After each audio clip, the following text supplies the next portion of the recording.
I just wanted to give a review of the Gear Doctors ApolloAir sleeping pad. Now, I didn't inflate it for this video. I have inflated it previously, and just to save myself from the horrible noise, I'll put a clip of that here.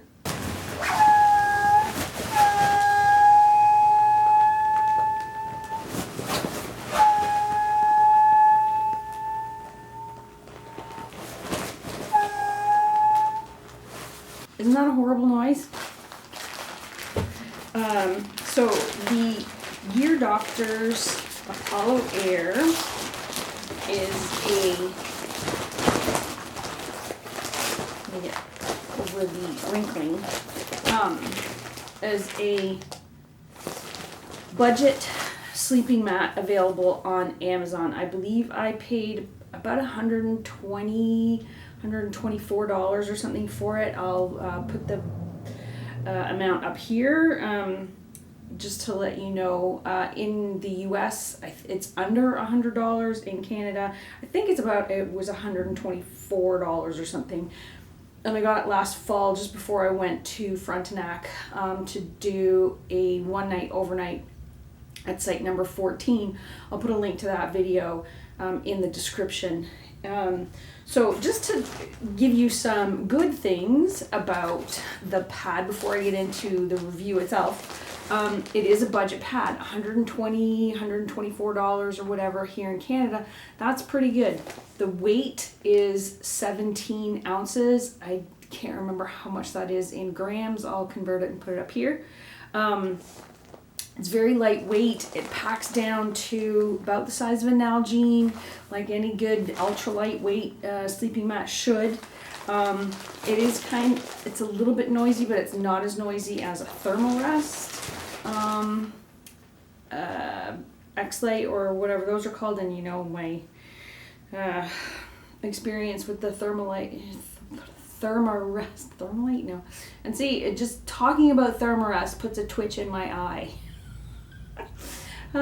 Okay, so the and I've just lost the email. So the Gear Doctors thing comes with an inflation sack, so you just attach the inflation sack to the sleeping mat and do that, and then the sack fills with air, and then you just squish it into the sleeping mat. I think it takes, I don't know, like 10 to 12 sacks to fill up the sleeping pad.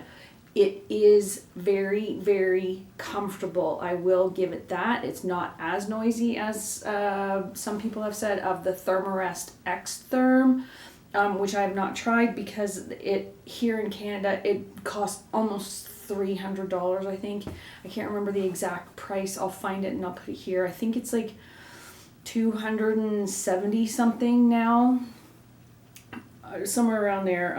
A lot of these super like the big brand names like Thermarest or Big Agnes or Sea to Summit, and Nemo, a lot of those pads are like super expensive here in Canada.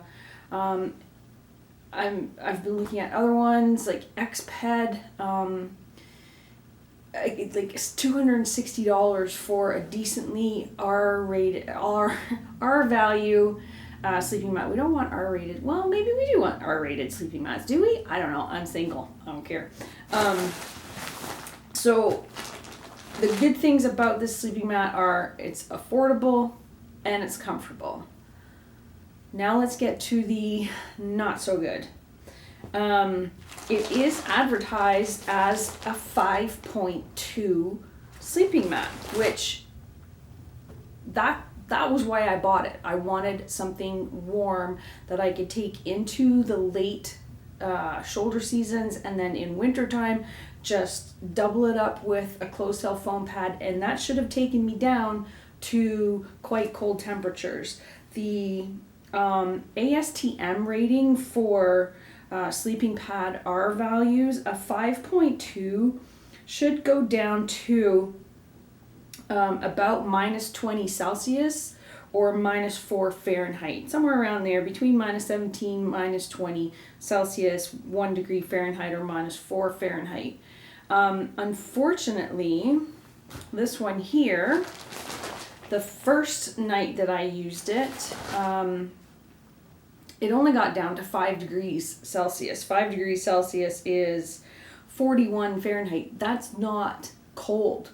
I mean, you can get those temperatures in the summertime, in like central and northern Ontario, where I typically go camping.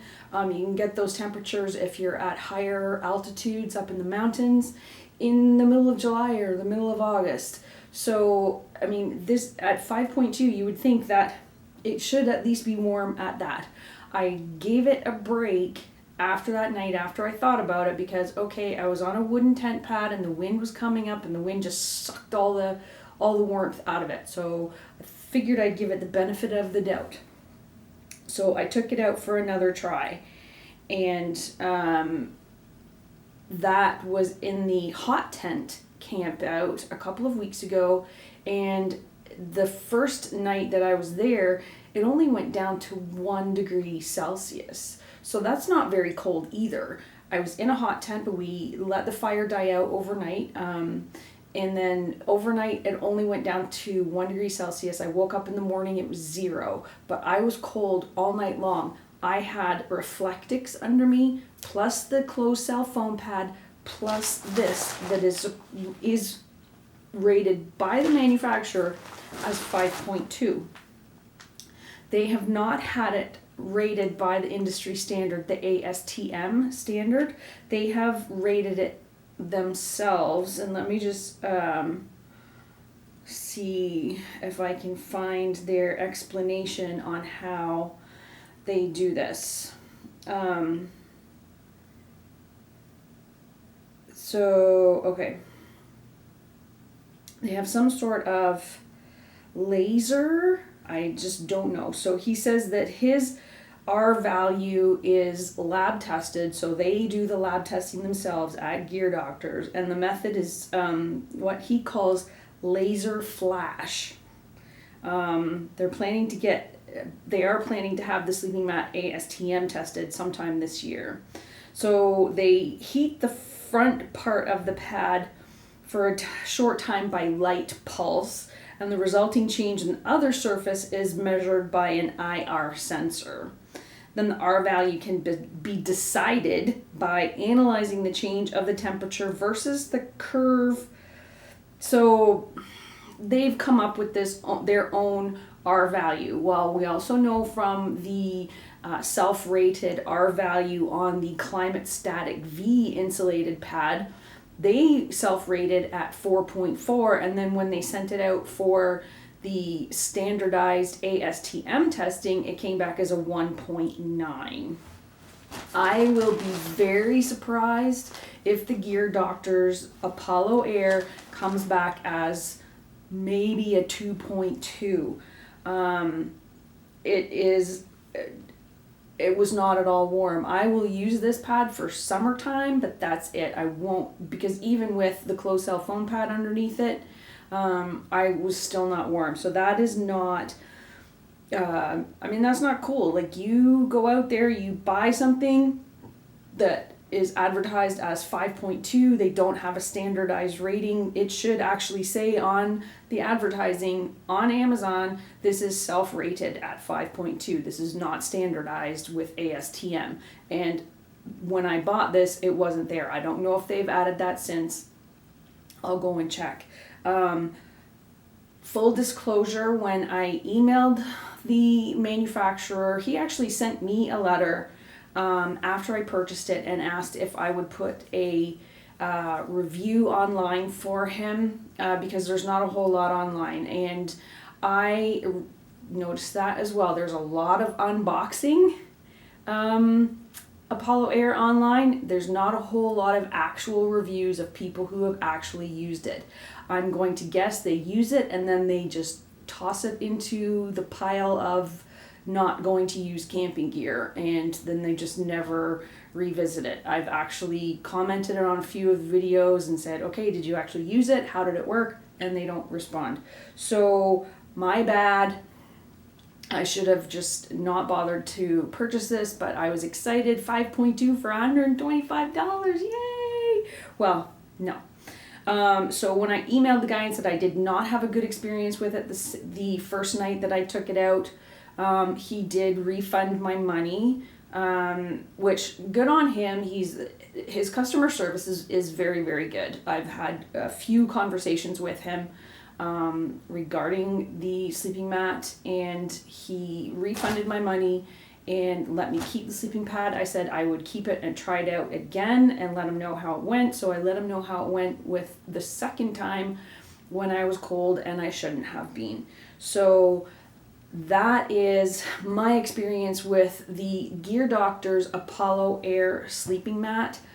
On the good side, affordability, comfortability is not a word, guys. On the bad side, it does not live up to the 5.2 Rvalue, and that is potentially seriously dangerous. So they need to update that on their Amazon advertising, and people really need to be careful when they are purchasing budget equipment to make sure that it is going to live up to industry standards and not going to kill you from hypothermia.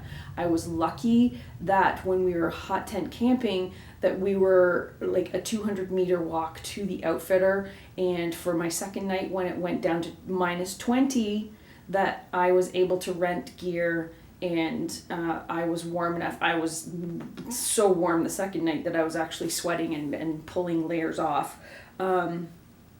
But please be careful when you're buying gear, and make sure that if it sounds too good to be true, it very likely is. If the item that you're about to purchase does not say has been rated by the industry standards, then email the manufacturer and find out, how is this rated, how did you come to this, and are there any actual reviews of people who have used it.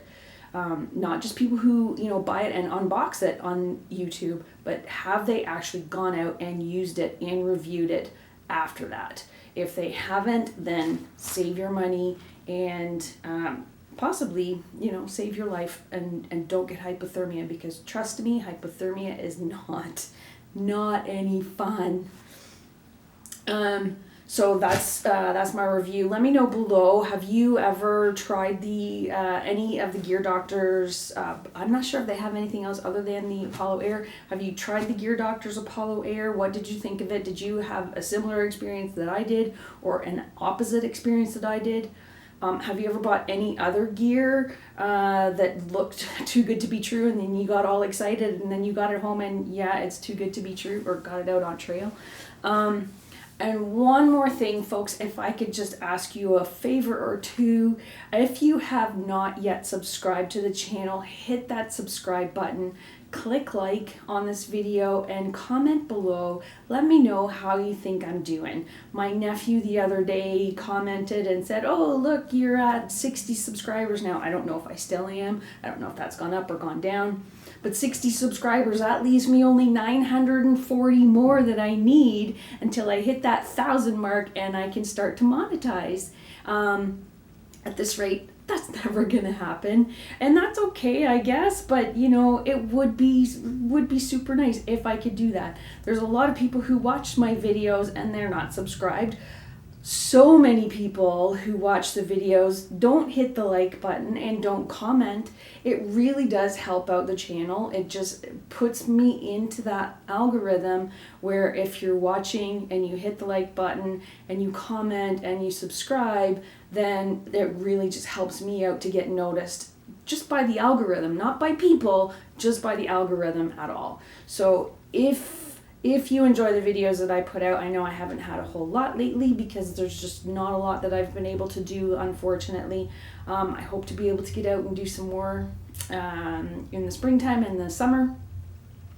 But if you do enjoy what I've been doing, click the like button. If you don't enjoy what I'm doing, hit the dislike button. Yeah, even that gets me noticed on the algorithm. Comment below. Let me know